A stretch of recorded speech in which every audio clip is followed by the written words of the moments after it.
The real winners are not the ones who grab the most. The real winners are the ones who help others win too. Because when you lift others, you rise with them. When you create value, you create abundance. When you open doors for others, you walk through bigger doors yourself. This is the secret most people never learn. And once you understand it, you will never see success the same way again. Because true wealth is not about what you keep. It's about what you create. And the more you help the world win, the more the world will help you win too. There is a quiet truth about success that few people talk about, but every truly wealthy person knows deep in their bones.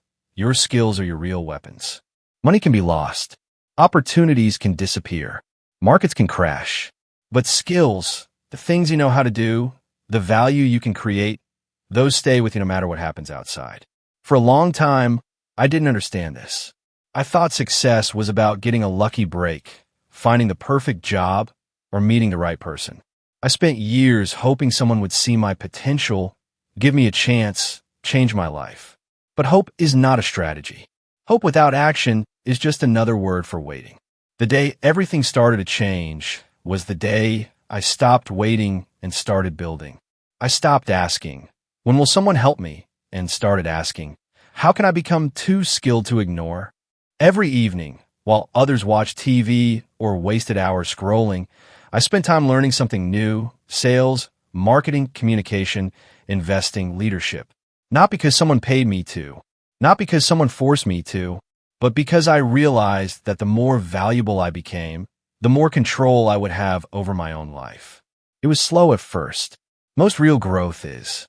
Some nights I felt tired, some lessons seemed too hard, some skills felt impossible to master. But I kept going. I kept planting seeds, even when I couldn't yet see the garden. And over time, the world began to respond differently. Opportunities found me. People respected me. Doors opened that once seemed locked forever. Here's the simple but powerful truth. If you are not growing, you are shrinking. If you are not learning, you are falling behind. The world does not stay still. Technology changes. Industries evolve. New ideas replace old ones. And those who stand still, even for a little while, find themselves left far behind. I met a man once who had been at the same job for 20 years. He was bitter, angry, frustrated. I worked hard, he said. I gave them everything. But when the company changed and needed new skills, he had nothing new to offer. Hard work is important, but without growth, it becomes a trap. On the other hand, I met a woman who spent an hour every night for 10 years learning about new industries. She started with no special degree, no fancy background. Today, she runs her own company, and hundreds of people work for her. Her secret wasn't luck. It was growth. Silent, steady, unstoppable growth. The rich understand this. They invest in their skills like farmers investing in their fields. They know that every book read, every course taken, every mistake learned from, every new challenge faced is another step toward a stronger future. So if you feel stuck today, if you feel small, if you feel invisible, the answer is not to complain or to blame or to wait. The answer is to grow, because the future does not belong to the strongest or even the smartest. It belongs to those who never stop learning, never stop improving, never stop becoming more. Your skills are your freedom, and the more you grow, the wider the world will open for you. One of the greatest lessons I ever learned came not from a grand success or a huge breakthrough, but from a small, simple idea. It's called the 1% rule. At first, it sounded almost too easy to be true. Could getting just 1% better every day really make a difference? I was skeptical. I wanted fast results, big changes, instant victories. But the more I lived and the more I learned, the more I realized that the biggest successes in life are almost never the result of giant leaps.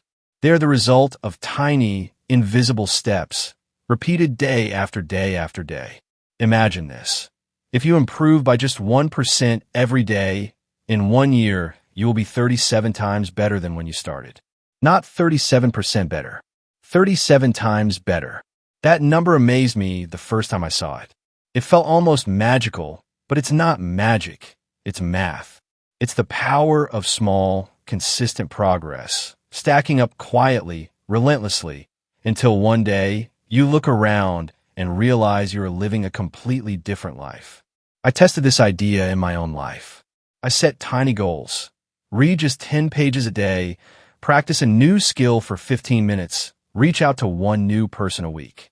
Some days, I felt like I wasn't moving at all. Some days, the improvements were so small, they seemed invisible. But I stayed with it. I trusted the process. And slowly, quietly, my world began to shift. A new opportunity here, a new client there, a new idea that turned into a new project.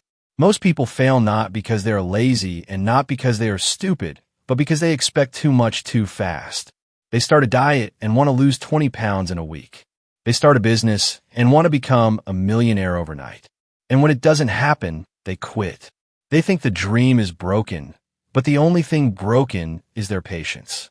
The 1% rule teaches us that real growth is boring. It's quiet. It's invisible most days. But it is also unstoppable for those who trust it. Think of a tree growing in a forest. You don't hear it growing.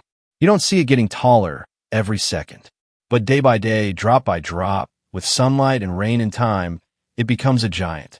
Strong, beautiful, unshakable. Different. Every small good choice you make today, the book you read, the workout you complete, the new skill you practice, plants another seed inside you. And in time, those seeds will grow into something stronger than you can even imagine right now. If you're feeling impatient today, if you're feeling like your dreams are too far away, I want you to remember this. You are not failing. You are growing. And growth is slow before it is spectacular. The giants you admire were once beginners who refused to quit. The champions you respect were once invisible strugglers who chose to improve by just a little every single day. And you, yes, you, can become a giant too. One step at a time, one choice at a time, 1% at a time. If there is one thing that separates those who build extraordinary lives from those who stay stuck, it is how they view risk. Most people see risk as something to fear, something dangerous, something to avoid at all costs. They say, what if I fail? What if I lose everything? What if people laugh at me? And because of these fears, they stay small, stay safe, and stay exactly where they are. But rich thinkers, winners, leaders, they see risk differently. They understand that every reward in life is tied to a risk. They know that without stepping into the unknown, without taking a chance, nothing great can ever be built. I still remember the first big risk I took. It wasn't comfortable. It wasn't easy. My hands shook. My mind screamed at me to stop. I invested money I could not easily replace into a project that might have failed. I risked my reputation on a dream that wasn't guaranteed. Everything inside me wanted to run back to the safety of what I knew. But deep down, another voice whispered, what if it works? And that one question, that one small light, was enough to make me move forward. The truth is, every success story you admire is built on moments like that. Moments when someone chose to bet on themselves, even when the outcome was uncertain. Moments when someone chose to see possibility where others saw danger. Moments when someone realized that the bigger risk was not trying at all. Look at the world around you. Every business that changed lives, every invention that shaped history, every artist who inspired millions, all of them took risks that seemed crazy at the time. They faced doubt, failure, rejection. But they understood one powerful truth. The biggest risk in life is doing nothing. Staying where you are, doing what you have always done, avoiding every risk. That is the slowest and surest way to fail. Not today, not tomorrow, but slowly, painfully, over years of missed chances and broken dreams. Taking risks does not mean being reckless. It means being smart. It means learning, preparing, planning, and then stepping forward even when the path is not perfectly clear. It means understanding that failure is not the enemy. Fear is. In fact, every failure you survive makes you stronger, smarter, and closer to the success you dream of. I once heard someone say, failure is not falling down. Failure is refusing to get up. That idea changed how I see the world. Now, I do not fear falling. I fear standing still. And if you want a bigger life, if you want a life filled with freedom, growth, and meaning, you must stop asking, what if I fail? And start asking, what if I succeed? Because here's the real secret. Most people are so afraid of losing the little they have, they never realize how much they're already losing by not chasing more. The world belongs to the brave. The future belongs to those willing to risk today's comfort for tomorrow's greatness. And the life you dream of, the freedom, the success, the joy, it is waiting for you. But it will not come to you. You must walk toward it, one brave step at a time. As I kept growing, as my mindset became stronger and my actions more focused, I discovered another hidden truth about success, one that nobody had ever taught me in school. Success is not just about what you know. It's also about who you know. And even more importantly, about who you spend your time with every single day. At first, I didn't want to believe this. I wanted to think that hard work alone was enough. That talent alone would carry me forward. But the more I looked around, the clearer it became. The people you surround yourself with shape your future more than you realize.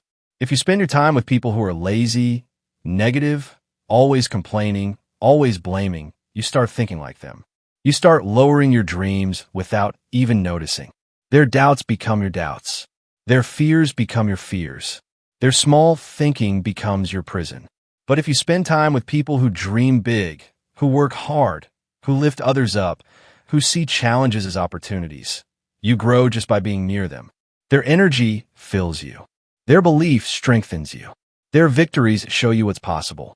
I still remember one evening sitting at a small coffee shop, feeling stuck again, unsure of my next step. Then a friend, someone who thought much bigger than me at the time, said something simple. You are the average of the 5 people you spend the most time with. Choose wisely. I laughed at first. It sounded too easy. But later that night, those words kept ringing in my mind. I made a list of the 5 people I spent the most time with, and I realized something painful. None of them were pushing me higher. Most of them were pulling me back without even meaning to. It wasn't about blaming them. They were good people. They just weren't growing. And if I stayed, I wouldn't grow either. Changing my circle was not easy. It meant spending less time with people I loved, but who were stuck. It meant stepping into rooms where I felt small and uncomfortable. It meant reaching out to people who were way ahead of me and daring to learn from them. It meant investing my time and energy into building new, better connections. People who dreamed bigger, lived louder, and thought wider. And slowly, my life began to rise with theirs. When you walk with giants, you start taking bigger steps without even noticing. When you surround yourself with builders, you start building. When you talk daily with dreamers, your dreams stretch higher. Your circle is not just your company. It is your future in disguise. So if you want to change your life, start by changing your surroundings. Find people who make you uncomfortable in the best way, who challenge your thinking, who make you question your limits, who show you through their lives what is possible. Because you are powerful. You are full of potential. But even the brightest flame needs the right air to burn stronger. Choose your circle like your future depends on it. Because it does. By now, you know many of the secrets that separate success from failure. You understand that mindset matters, that growth is essential, that risks must be taken, and that your circle shapes your future.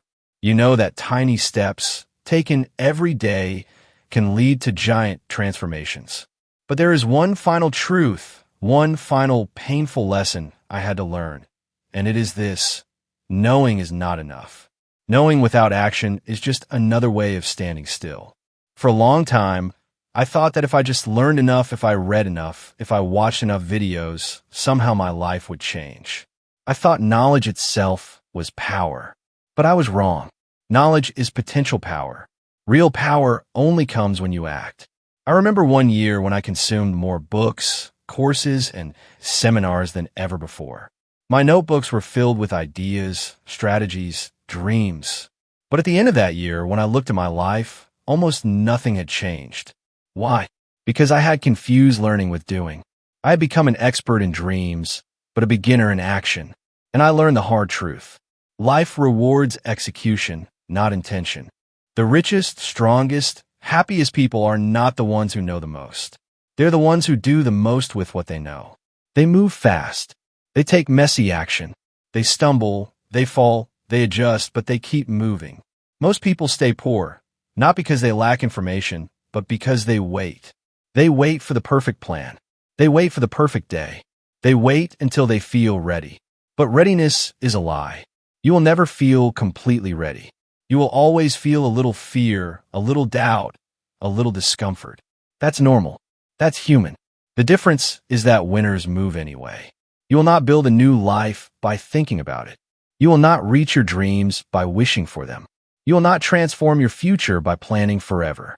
You will only win by acting. Today, not tomorrow. Imperfectly, not perfectly. Boldly, not safely. Because action, even small, messy, uncertain action, creates momentum. And momentum creates miracles. So let me ask you, what small action can you take today? What small step can you make toward your dreams before the day ends? Not next week, not someday, today. Because after everything you have learned, after everything you now know, there is only one thing left that matters. Will you move or will you stand still? The future is watching. The clock is ticking. Your life is waiting. Move. Now you have come to the end of this journey. And maybe for the first time, you see the world a little differently. Maybe you understand now that money is not just paper. It is not just numbers in a bank. It is a tool, a mirror, a reflection of how much value you create, how much courage you show, and how much growth you allow yourself to experience. Success is not a secret kept by a lucky few. It is a path, open to anyone brave enough to walk it. It demands a stronger mindset, bigger dreams, faster actions, and a heart that dares to keep moving even when the road is unclear. Life is not a lottery ticket waiting to be scratched. Life is something you build with your choices, your efforts, your courage, brick by brick, moment by moment. And here is the final truth I want you to remember. You are closer to your dreams than you think. Your dreams are not sitting on a distant mountain. They are hiding behind small, daily actions you can take today. They are hiding behind one more brave decision you dare to make. They are hiding behind one more door you choose to knock on. And once you start, once you truly move, you will realize something powerful. The life you always wanted was always within your reach. You just had to take the first step. But listen carefully, most people will not move. Most people will watch videos, nod their heads, say that's inspiring, and then go back to their old lives. Safe, comfortable, unchanged. But you are different. You have come this far. You have listened with your mind open and your heart willing. And now it is your turn to act. So here's my challenge to you. Before you leave this video, I want you to take a real action. YW checkmark first, type in the comments, I choose to build. Say it loud. Own it. Make it real. Let the world know you are not just another dreamer. You are a builder. YW checkmark second, share one small action you will take today. Not tomorrow. Not next week. Today. It can be as simple as reading 10 pages of a new book, reaching out to a mentor, starting a small savings plan, learning one new skill. Whatever it is, claim it publicly. Because when you declare your step, you take away its fear. You make it stronger. And you inspire others to move too. YW checkmark third. If this message touched you, if it opened your eyes even a little, share this video with someone you care about. Because maybe, just maybe, your courage to act will become the spark for their future too. The next 5 years of your life are being written right now. Every word, every decision, every action is carving your future in stone. So choose powerfully. Choose bravely. Because today, right now, you hold the pen.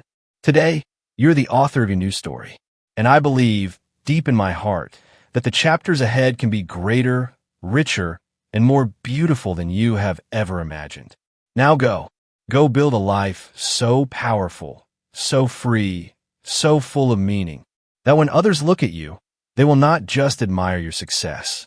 They will feel the fire in your spirit, and they will want to build their own dreams too. I believe in you. Now, will you believe in yourself? We're reorganizing the territory, Derek Vaughan said, his gaze fixed somewhere beyond the window, not daring to meet mine. Your position is being eliminated. The words hung in the air like the thick humidity of a North Carolina summer, suffocating and heavy. I sat across from him in the cramped, glass-walled office of Orion Technologies. A termination letter spread neatly between us like some final, unspoken insult. I didn't say a word at first. I simply stared at the letter, then at Derek, a man who, just a month ago, had raised a glass to toast my imminent success. The irony would have been almost laughable if it hadn't been so bitter. The ink on the $2 million contract I just secured isn't even dry yet, I said quietly, my voice steady even as my pulse thundered beneath my skin. Derek shifted in his seat, uncomfortable. I know. This isn't personal, Nathan. It's just business. The oldest lie in the corporate handbook. I nodded once, more to myself than to him. Thank you for the opportunity, I said evenly, reaching for the letter with a hand that barely trembled. There would be no shouting, no pleading. Not for me. I stood, tucked the letter into my leather briefcase, and shook his hand for the last time. His grip was limp, sweaty, a far cry from the firm clasp he used when I'd first brought Horizon Innovations into our portfolio. My name is Nathan Cole. I'm 39 years old, a senior sales executive based in Charlotte, North Carolina, and as of that afternoon, I had just been robbed of the largest commission of my career. 8 months of grueling effort, 12 cross-country flights, 40-something marathon negotiation sessions, hundreds of late-night calls and customized proposals, all evaporated in an instant. Gone. Stolen. Sacrificed at the altar of a quarterly report Derek wanted to make look leaner, cleaner. As I packed the few remnants of my professional life into a cardboard box, the sales plaques, the framed photo of my mother smiling from her hospital bed, the brass pin set she gave me after my first promotion, I could feel the glances from my coworkers. Some pitiful, some relieved it wasn't them. None brave enough to meet my eyes for long. It was 4 p.m. on a Friday, the perfect hour for a firing. The C-suite executives were long gone to their golf games or lakeside retreats. The halls were mostly empty, except for the few of us left clinging to our desks like shipwreck survivors. As I turned the corner toward the elevators, Sophie from accounting brushed past me, her eyes red, her voice a whisper. I'm so sorry, Nathan. Everyone knows this isn't right. I forced a small smile, lifting the corners of my mouth like it didn't cost me anything. It's just business, I said, tasting the lie on my own tongue now. But we both knew better. It wasn't just business. Not when Derek Vaughn had clinked glasses with me 6 weeks ago, congratulating me on sealing the deal that would define the year. Not when we sat at that bar, and I told him about my mother's medical bills, about how that commission would finally wipe away a mountain of debt we'd carried since her heart surgery the year before. He knew, and still, he slid that letter across the desk without blinking. I walked out of Orion Technologies with my head high, the box under my arm, the Carolina sun setting like a blood orange stain across the glass of the corporate office park. By the time I reached my car, the anger had cooled into something colder, harder. Resolve. This wasn't over. Not by a long shot. As the engine rumbled to life beneath my hands, my phone vibrated against the center console. A text. Still on for dinner Wednesday? Excited to celebrate. Matt Carter. I stared at the screen for a long moment. Matt Carter, the CEO of Horizon Innovations. The man I'd spent 8 grueling months building a bridge of trust with. A client, and maybe something more. I smiled, a slow, dangerous smile that didn't quite reach my eyes. No, Derek Vaughn didn't understand the rules of the game. He thought he'd just won. Because in business, real business, it wasn't the ink on a contract that sealed a deal. It was the handshake, the trust, the human bond. And he had just fired the man who held it. I sat frozen in my car, the late Friday sun bleeding across the windshield like a torn canvas. Outside, a few scattered colleagues drifted from the building, their footsteps crunching on the asphalt, their laughter bouncing off the glass towers. I heard none of it, only the heavy, deafening thud of my own heartbeat, slow and deliberate, like a war drum signaling an unwelcome battle ahead. My hand trembled slightly as I picked up my phone. There it was. Matt Carter's message. Still on for dinner Wednesday? Excited to celebrate. I let out a bitter laugh, dry and hollow, barely a sound at all. Celebrate? Celebrate what?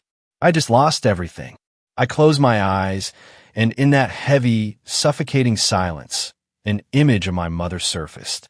Fragile yet defiant, smiling weakly from her hospital bed, for lines tangled around her thin arms. I could almost hear her voice, that mixture of stubborn hope and fierce love. Nathan, don't you ever let anyone steal your pride. Not with money, not with promises. And now, what would I tell her? That her son, the one she believed would finally lift the weight off her shoulders, had been thrown out like yesterday's news? I clenched the phone so tightly my knuckles whitened. No, not like this. I wouldn't go down as a casualty in Derek Vaughn's spreadsheet. I wouldn't let him write the ending to my story. I took a deep breath, feeling the old steel stir inside my chest. The same stubborn grit that had carried me through every setback life had thrown at me. My thumb hovered over Matt's name in my contacts. For a moment, just a moment, I hesitated. If I called him, there was no turning back. If I stayed silent, I'd die slowly inside, suffocated by my own cowardice. I remember my father's words, spoken long ago over the rickety kitchen table, after he'd come home from another brutal shift at the steel plant. In business and in life, loyalty must go both ways, son. If someone betrays it, you don't sit around crying. You stand up and you remind them who you are. I exhaled and pressed call. The dial tone rang once. Twice. Nathan. Matt's voice burst through the line, cheerful, unguarded. Just got your text. Still good for next week. I swallowed hard. Still good, Matt, I said, forcing steady into my voice. But there's something important we need to talk about. Matt's tone shifted instantly, sharpening with concern. Name the time, Nathan. Whatever it is, we'll talk. I ended the call. And right then I knew this wasn't the end. It was the beginning of a different kind of fight. A fight for dignity, for respect, for the future my mother and I had dared to dream of. 3 days later, I stood in front of the restroom mirror at Leona's steakhouse, gripping the cold edge of the marble sink. I stared hard at the reflection. A 39-year-old man, deep lines under his eyes from sleepless nights, a crisp shirt and polished shoes, a thin armor over the bruises he carried inside. This was it. There would be no second chances, no do-overs. If I showed weakness now, I'd lose not just a contract, but the last shreds of the man I believed myself to be. I leaned closer to the mirror, locking eyes with the tired stranger staring back. You tell him the truth, I whispered. You don't beg. You don't plead. You tell him who you are. I adjusted my tie, straightened my shoulders, walked out to meet my fate. Underscore.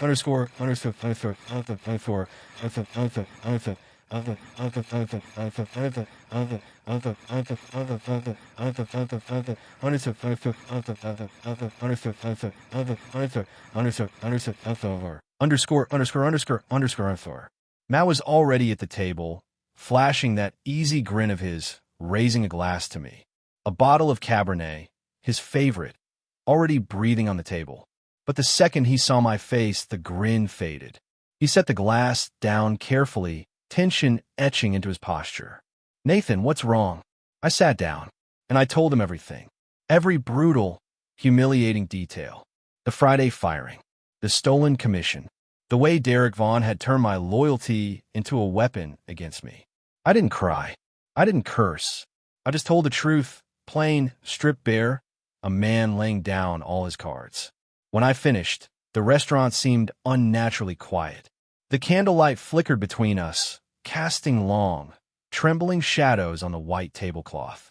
Matt stared at me for a long time, jaw tight, hands clasped in front of him. Then he slammed his hand flat against the table, making the silverware jump. Bastards, he muttered under his breath.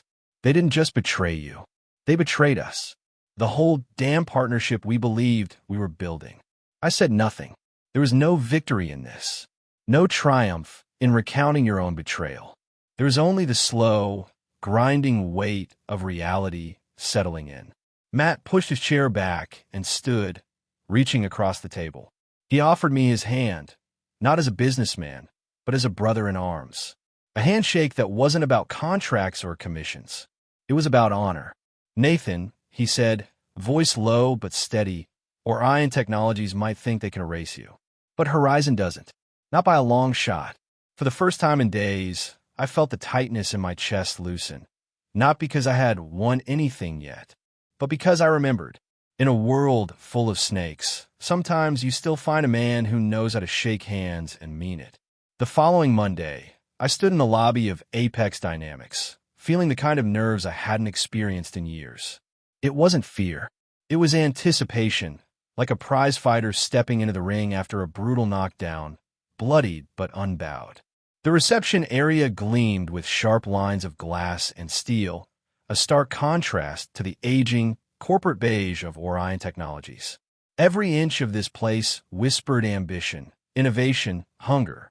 It felt like breathing fresh air after years of choking on stale smoke. Linda Parker, Apex's CEO, met me with a handshake that was firm without trying to crush, welcoming without pretending. "Nathan," she said, her voice low and certain, "we're honored to have you." And I knew, right then, this wasn't going to be like Orion. This was a place where people still remembered that relationships weren't just an entry on a spreadsheet. Linda wasted no time. "Horizon Innovations," she said as we walked toward the glass-walled conference room. "We know they're reconsidering vendors. We have a narrow window, maybe a week, before other players sniff blood in the water." She didn't sugarcoat it. She didn't promise miracles. She laid out the battlefield and handed me the sword. And that, more than anything, made me trust her. We got to work immediately. I spent the next 72 hours practically living inside Apex's offices, breathing spreadsheets, devouring product spec sheets, rewriting proposals by hand at 3 in the morning. I wasn't interested in revenge. I was interested in delivering a solution so airtight, so perfectly aligned with Horizon's needs, that no last-minute discount or empty promise from Orion could touch it. I thought of my mother each night when exhaustion clawed at my bones. Thought of her quiet determination to heal, even when the odds stacked against her were overwhelming.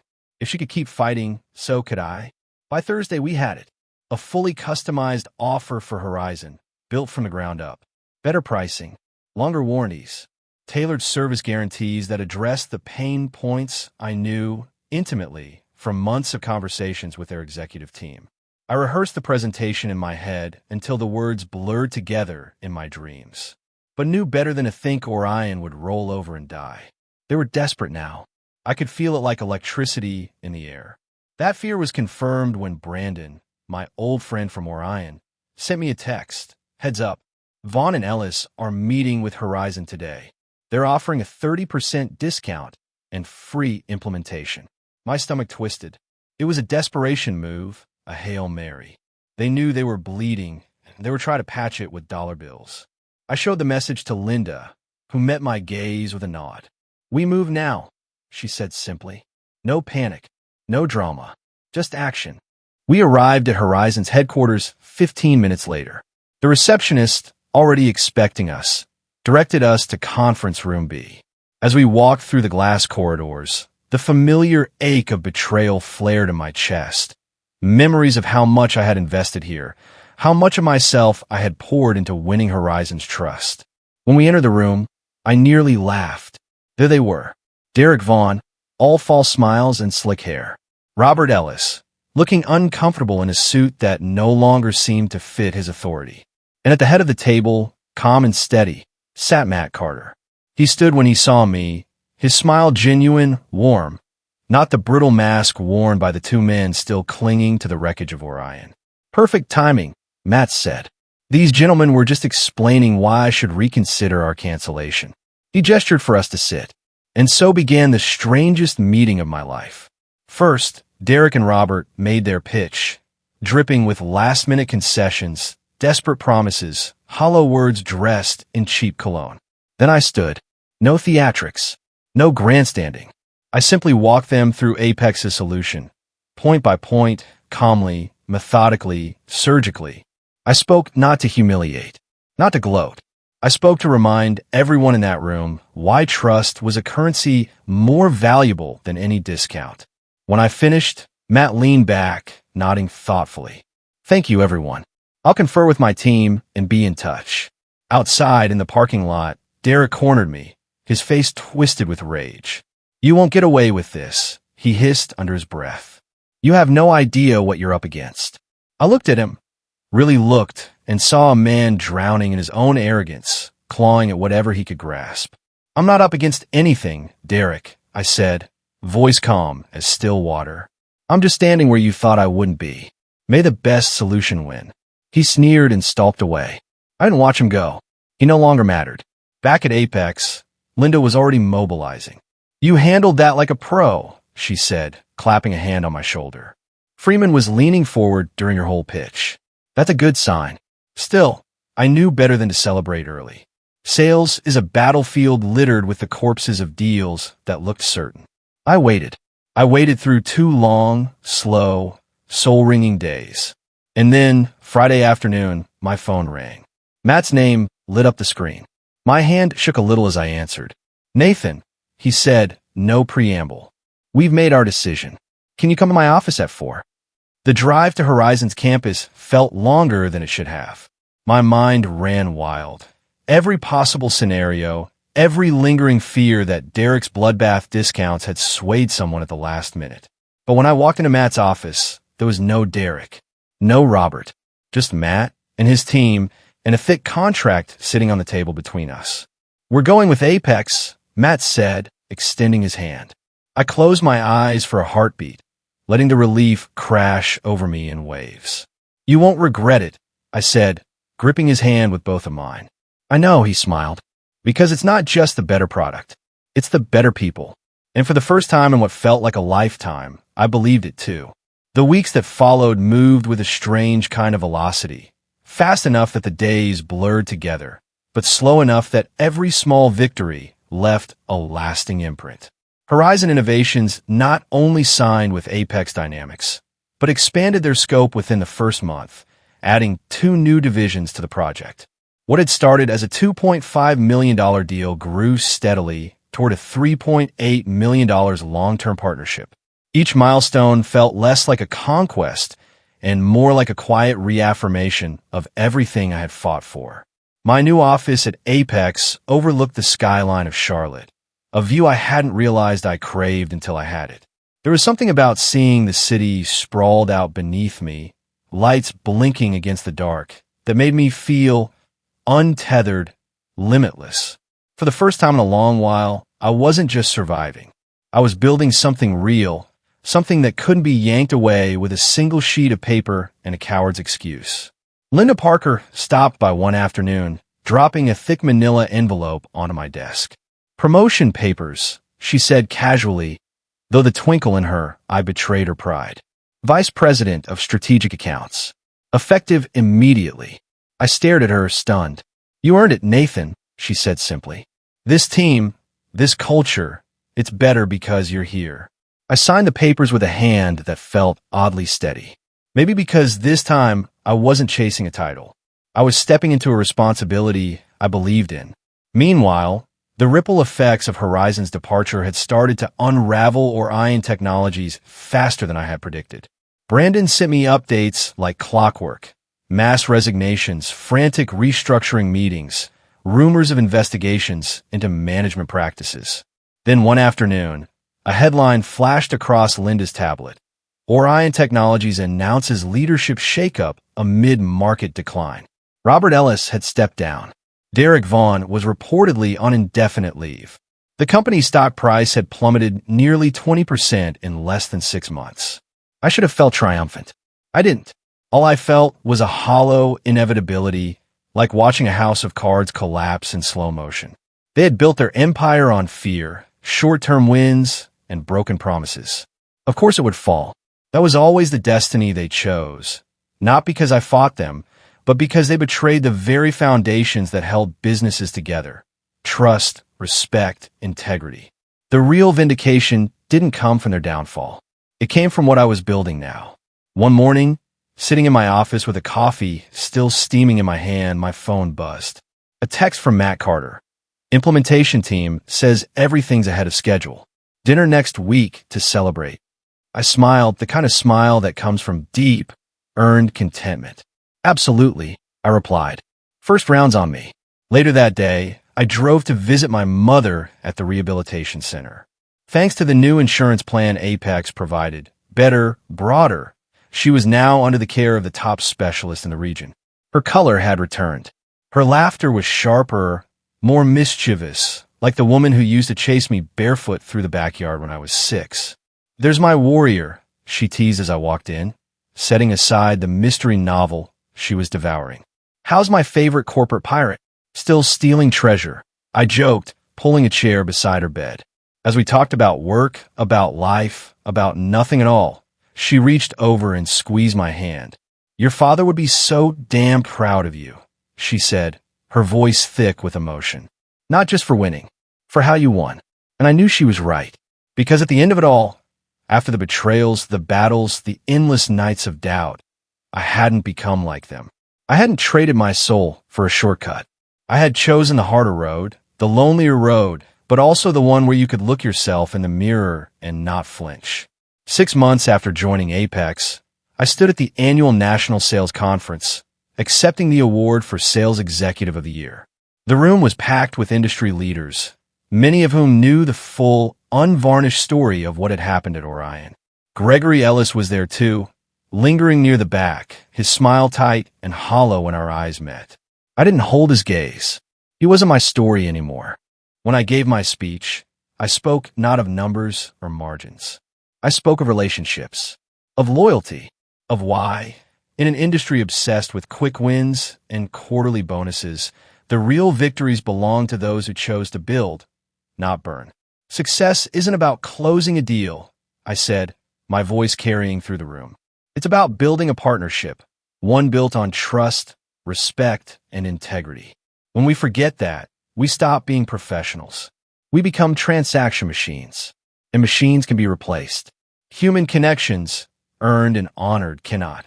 The applause that followed wasn't thunderous. It was steady, sincere, and it was enough. That evening, standing on the balcony outside the conference hall, a glass of bourbon warming my hand, I stared out over the city lights and thought about the journey that had brought me here. About betrayal and resilience. About how sometimes the people who push you down are the ones who accidentally teach you how to rise higher than you ever thought possible. Nathan Cole, fired, discarded, written off, had not just survived. He had risen, not because he played dirtier, but because he remembered something too many people forgot. In business, as in life, the true measure of success isn't how many people you defeat. It's how many people you lift up along the way. And as long as I held on to that truth, no one, not Derek Vaughn, not Robert Ellis, not anyone, could ever take my victory away again. 1 year later, I found myself sitting alone on a worn wooden bench in a small, sunlit park nestled in the heart of Charlotte. The city hummed quietly around me, a far-off murmur of car horns and distant footsteps blending into the easy rhythm of the morning. I wasn't here for a meeting or a deal or a conference call. For the first time in what felt like a lifetime, I was simply here, breathing, existing, not running towards something or away from it. My coffee cooled slowly in my hands as I watched the old oak trees sway against a pale blue sky, their leaves whispering secrets to the wind. Children laughed somewhere beyond the hedgerows. A man jogged by, earbuds in, lost in his own private world. And I just sat there, utterly still, feeling a peace I hadn't realized I'd been chasing all along.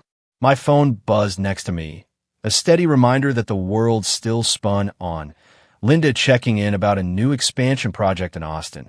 Matt Carter forwarding a photo of his daughter, beaming with pride at her college acceptance letter. Brandon sending another resume from yet another Orion defector, seeking a new start. I smiled, not with bitterness, not with triumph, but with the quiet satisfaction of someone who had survived the storm and found something better on the other side.